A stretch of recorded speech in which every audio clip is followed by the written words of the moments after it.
Hi, welcome back to another episode of Vinyl Show and Tell. How are you, lovely lot? Thank you very much for tuning in as always. Hope you're all doing okay. So today I wanted to do a video. It's one that I've been planning for quite some time. I wanted to show off some albums that, in my humble opinion, are nothing short of absolute masterpieces. Really are, but I never see or hear about them sort of get talked about, you know, either praised or even mentioned. It's not just in the sort of vinyl community. I'm talking sort of general in day-to-day life, social media, the press, wherever. When you think about sort of masterpiece albums, people generally, you know, it's going to be London Calling, it's going to be Dark Side of the Moon, and that's absolutely fine, that really is. But these albums have struck such a chord with me over the last few years, but they just seem to be utterly obscure and sort of devoid of any kind of big reputation, which is a shame. I wouldn't. None of these are prog albums. Normally, sort of when you tune in, you might be expecting a bit of prog.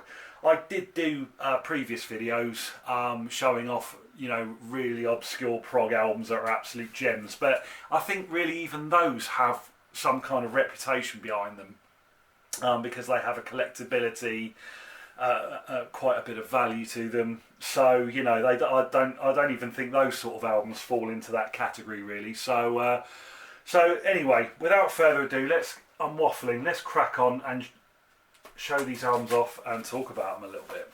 Right, album number one, these are in no specific order. Album number one is by Martha and the Muffins, and it's called This Is the Ice Age.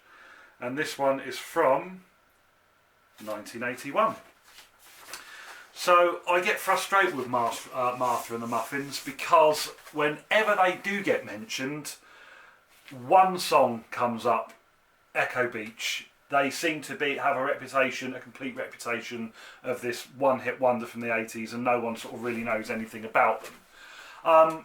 That's not true at all. They did several albums in the 80s. The first two are pretty good, but their third, This Is the Ice Age, which this copy here is released on Din Disc UK pressing, is it's stunning. It's a masterwork. It is absolutely beautiful.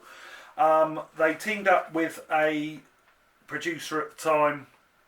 What was his name? Daniel Lanios, I believe his name was, who was relatively unknown at the time, but he had collaborated with Brian Eno, and he later worked with U2, although please don't hold that against him.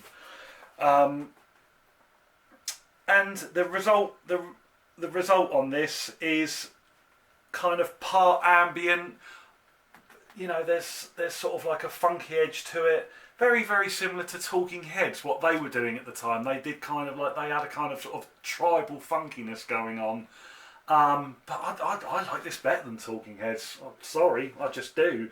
It just works so much better. It's got amazing elements of post-punk in it. Beautiful ambient tracks. The closing track on side one, called Jet, Seem Slower and London Skies, is just incredible. It's a really, really deep and just beautiful sounding record. And fortunately, it's not, I mean, I don't see it in the wild too much, but it's not too difficult to find. You know, you wouldn't pay more than, say, 10 or 12 UK pounds for it, maybe even less. But as I say, yeah, for the era, for anyone who's sort of into post-punk new wave, this is an absolute masterpiece. It's fantastic, but it never gets talked about. I don't hear it. Never appears on any sort of top 100 lists, or, you know, albums you must listen to before you die. I don't, not that I'm aware of anyway. I just don't see it come up. So I cannot recommend it enough. So This Is the Ice Age by Martha and the Muffins. If you see it, get it. Brilliant stuff. So next up, album number two. This is by The Soundtrack of Our Lives, and it's called Behind the Music. This is from 2001. So just to give a bit of background, third album, Soundtrack of Our Lives were a Swedish band Um, how to describe them? They are a rock-based band, certainly influenced from late 60s psychedelia, maybe a touch of sort of early 70s hard rock. And they present it in a great sort of, I don't like the term indie pop, but they are kind of an indie sounding band. Absolutely fantastic. They really certainly wear their influences on their sleeves here. As I say, first two albums are great and everything that follows is great, but this particular one, Behind the Music, is an absolute masterwork. It really is. They are Swedish, I've mentioned that. It kind of sounds like the greatest Britpop album that never was. It really does. It's beautiful. Very, very varied. There's some great sort of upbeat rocking tunes, beautifully well written, sentimental ballads, really nicely, lovely sort of instrumentation on this one. There's a lot of mellotron on it, and I love the sound of the mellotron. It's not something certainly not something you heard back in 2001 or really today, to be honest with you, but it's used to sort of great effect here. As I say, there is definitely a psychedelic influence on this one. It really is a sort of kaleidoscope of different styles. Wonderfully produced.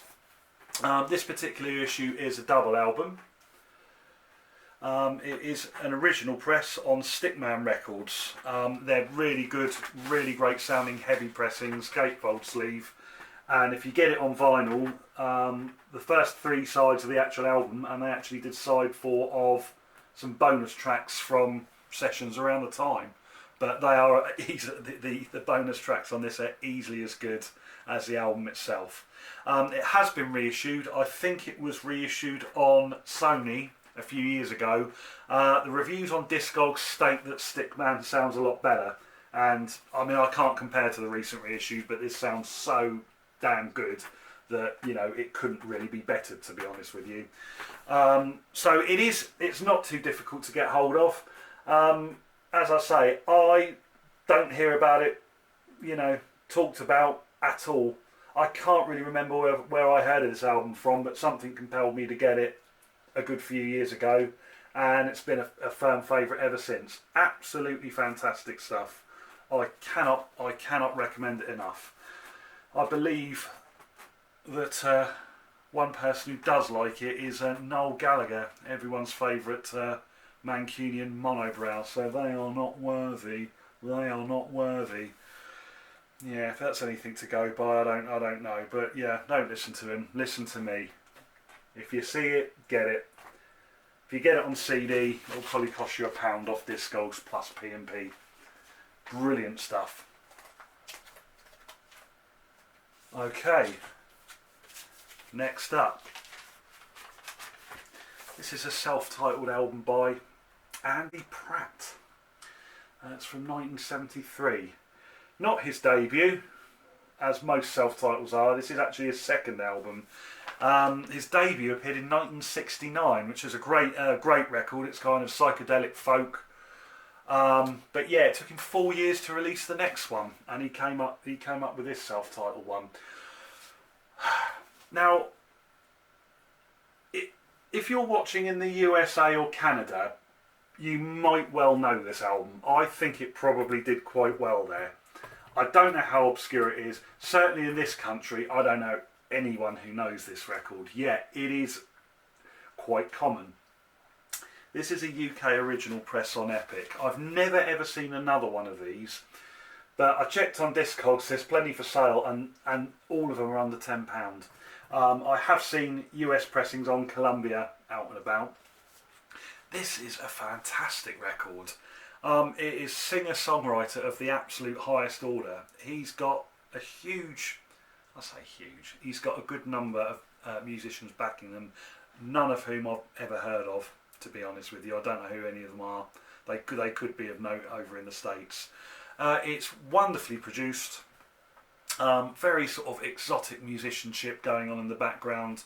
Andy Pratt himself is he's an amazing vocalist. He can do sort of like a baritone and everything up to sort of soprano. And everything in between. Yeah, he's got one set of pipes on him.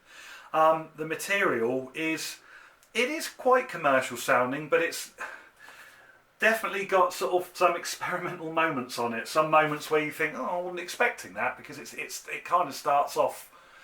It kind of starts off very, very commercial. In fact, the track Avenging Annie is actually quite a well-known track. I think it's been used in films and was released as a single. But the rest of the material, yeah, it does take a sort of dark, experimental edge at some points. But it's beautifully produced. I mean, it's a great high-fidelity record, and I just don't know why more people don't talk about it. I mean, when you think of, your singer-songwriters, Joni Mitchell gets the praise she deserves, Elton John's early albums, Bowie, of course, but you never hear about this. Never, ever, ever. I think he's had quite a sizable career. As I say, I've got the first album, which is more experimental. I've got the album that follows this, which is far more polished. I think he got involved with the producer who worked with the Bee Gees on Saturday Night Fever, but I can't say I've checked anything out after that. But what can I say? It's so easy to come by. You may actually find this in bargain bins. If you do, please give it a listen. That's Andy Pratt and his self-titled album from 1973. Beautiful, beautiful stuff. Okay, here we go, back to the 80s. This is a band called New Music. That's music with a K on the end. And this is their second album, Anywhere. Very rare to have a gatefold sleeve in the early 80s. Nothing had gatefolds.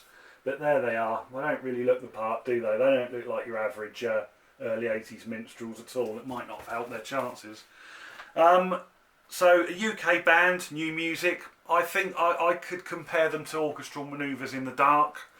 They're kind of synth pop. They are a synth pop new wave band. They're not all electronic like, say, sort of, Depeche Mode.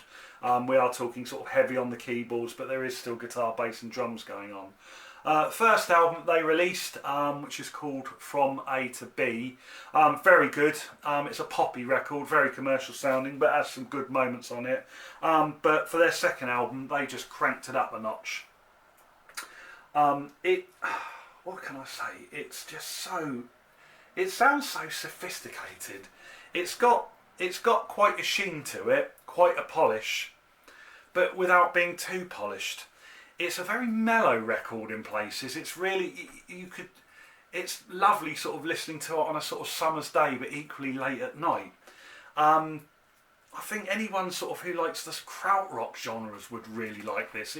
There's kind of like these looped rhythms going on, these textures going on in the background. I actually can't explain it. To me, this is actually probably the greatest synth pop album I've ever heard. I can't say I've heard them all. It's absolutely wonderful, but as far as I'm concerned, it's absolutely unnoticed. What year was it released? 1981, same as Martha and the Muffins, on GTO Records. That's a label I know absolutely nothing about. I should actually look up, see what else is on it. But it's a masterwork. And again, it's very, very cheap to find. I got this off Discogs. I think it was like £2. I bought it as a sort of afterthought with a load of other records, just to sort of take advantage of the postage. And yet it became one of the best records I've bought in years. And I have seen it out and about in the wild. But yeah, what can I say? It's a beautiful, beautiful record. It has been recently reissued, funnily enough. There's a 2LP reissue of it, which will set you back about £25. But these first pressings, you look on Discogs or in your local shop or at your fair, £5 or less.